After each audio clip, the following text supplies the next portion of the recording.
Пайгамбар саллаллаху алейхи вассалам Sahih Muslim'de kelgen hadiste Abu Hurayra radhiyallahu anh rivayet kılat. Aytat, kimde kim her bir namazın артынан Subhanallah 33 жол деп айтса, Elhamdülillah 33 жол айтса, Allahu Ekber 33 жол айтса, ал 99 болот дейт. Жана аны La ilahe illallah vahdehu la şerike leh, lehul mulku ve lehul hamd, ve hu ala kulli şeyin kadir деп айткан болсо, аны 100 кылып толуктайт. Ким ошондой деп айткан болсо, ага кандай сооп болот? Ал дейт, күнөөсү деңиздин суусундай болсо дагы күнөөсү кечирилет деди.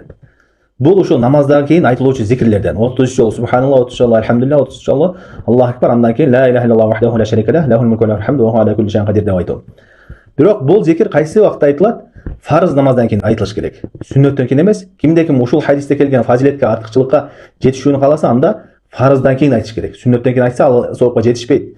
Себеби пайгамбар саллаллаху алейхи вассалам дубра кулли салатин, башка муслимдин башка риваятында салатин мактуба, ошо фарыз намаздан кийин дейт. Алымдар айтат, ошо фарыз намаздардан кийин келген зикирлердин бардыгы бул фарыз намаздан кийин болот дейт. Сүннөттөн кийин эмес. Ар бир адам жеке отуруп салам бергенден кийин ошол зикирлерди кылыш керек.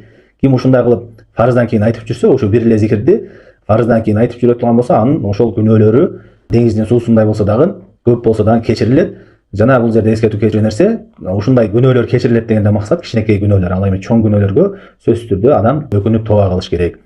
Ошондуктан бул зикирлердин фазилетине, артыкчылыгына жетише иштесек, ар бир адам өзү фарыздан кийин аткарганга аракет кылыш керек.